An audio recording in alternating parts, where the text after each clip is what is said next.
Semiconductors are dope and fun. The development of semiconductors has been arguably one of the most important scientific advancements of the past 100 years. It came about after and replaced vacuum tubes, which were large bulbs that powered massive computers in the 1940s and 1950s.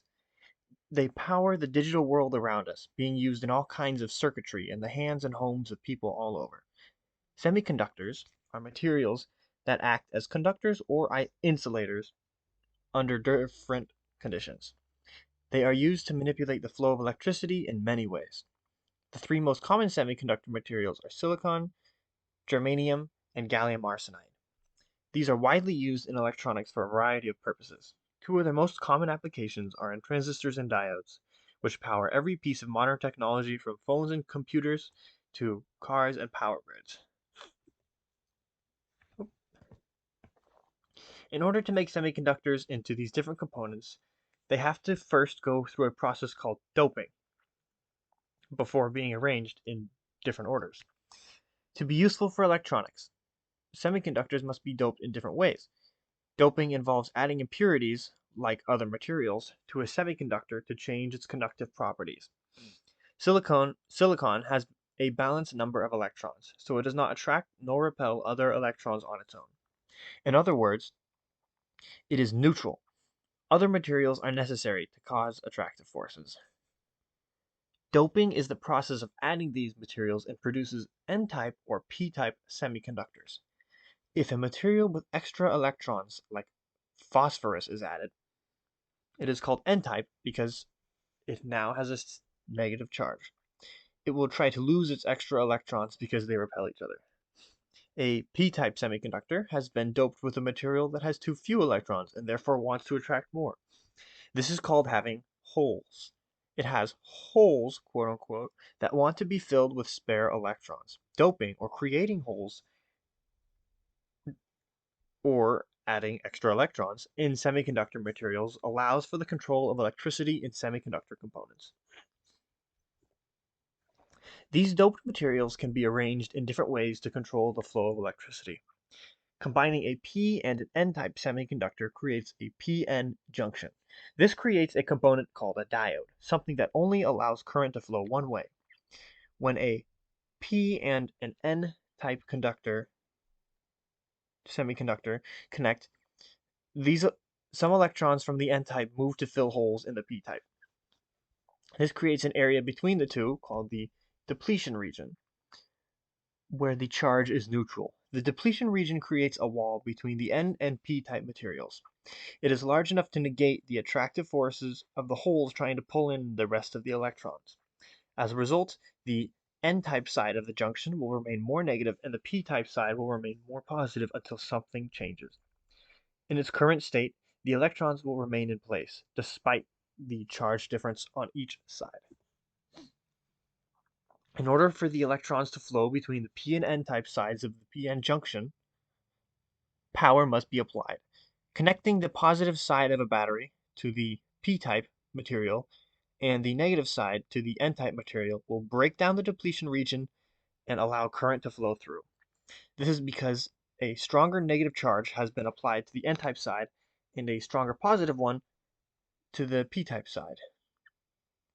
With the presence of such higher positive and negative charges, the attractive forces will be strong enough to overcome the depletion region and the current will flow freely. If the terminals of the battery were reversed, let's see, there it's flowing freely, and here's reversed.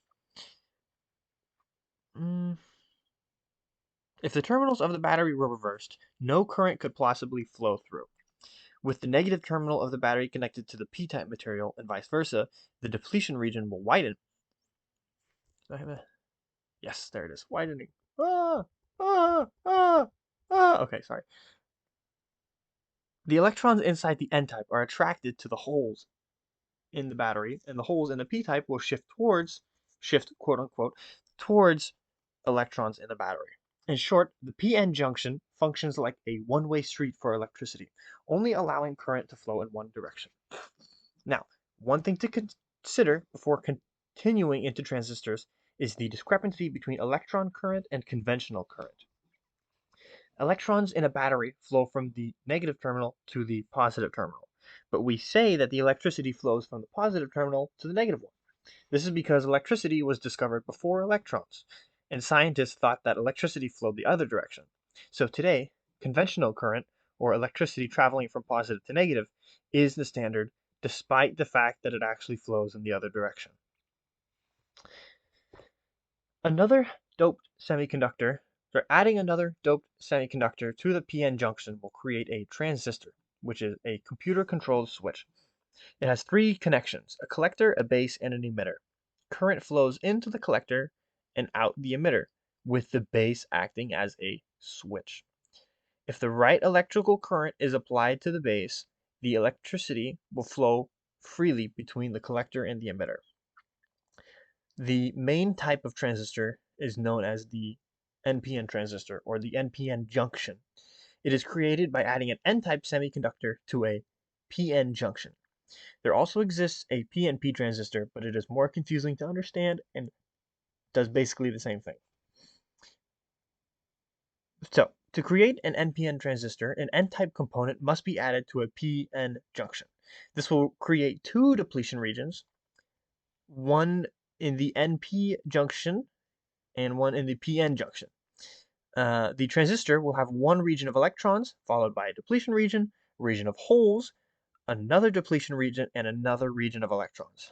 If current is applied to the collector, but none to the base, none will flow out of the emitter. To make the transistor conduct across them, electricity must be applied properly. The collector must connect to the positive side of the... Oh, here we go. Oh, spoilers. Oh, no. The collector must connect to the positive side of the battery and the emitter to the negative side.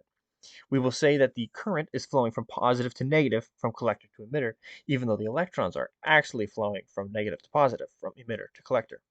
However, current will not flow anywhere without something being applied to the base. In order for the electrons to flow from the emitter to the collector, both of the depletion regions inside the transistor must be broken down. This is done by applying a positive charge to the base. In the same fashion as the PN junction, applying positive charges increases the force of attraction between the electrons and the holes in the P and N junctions, uh, semiconductor materials, and the electrons flow through freely. The control the base has over the collector current makes the transistor useful as a computer-controlled switch. There it is, flowing. Wow, awesome. I love electricity.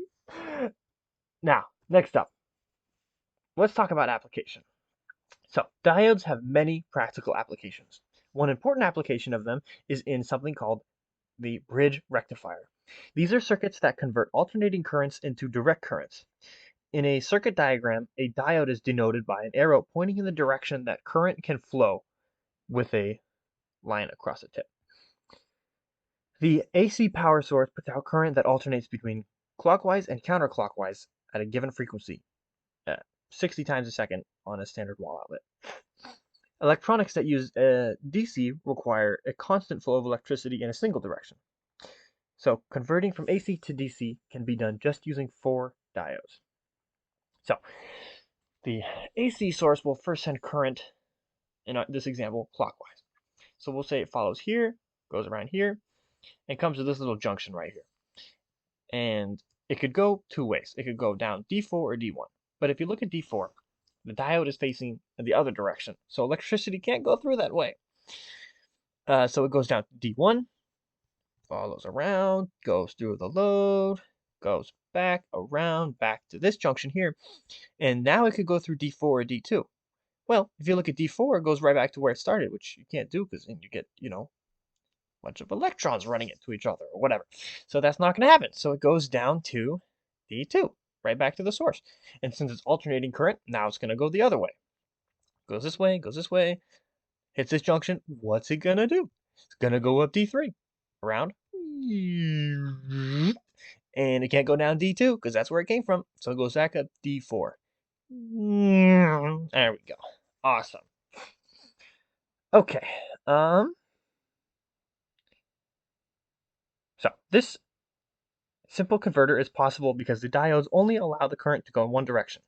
Now, diodes have many other uses, but this is one simple, very common example that is likely used in many electronics you interact with daily. So we'll talk a little bit about transistors real quick. Transistors also have many applications, but one of them is to amplify an electric current. The amount of current that can flow from the collector to the emitter is determined by the current sent to the gate. The current sent to the base.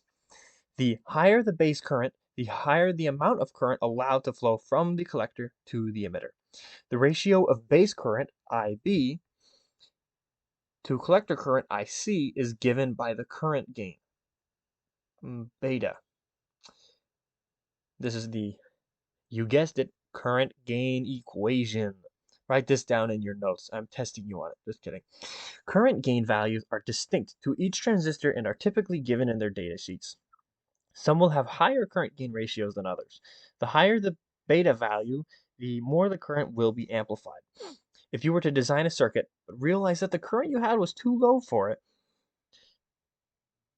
you would use a transistor to fix that. Simply run your signal into the base and run a larger current, usually about 100 times the size, into the collector.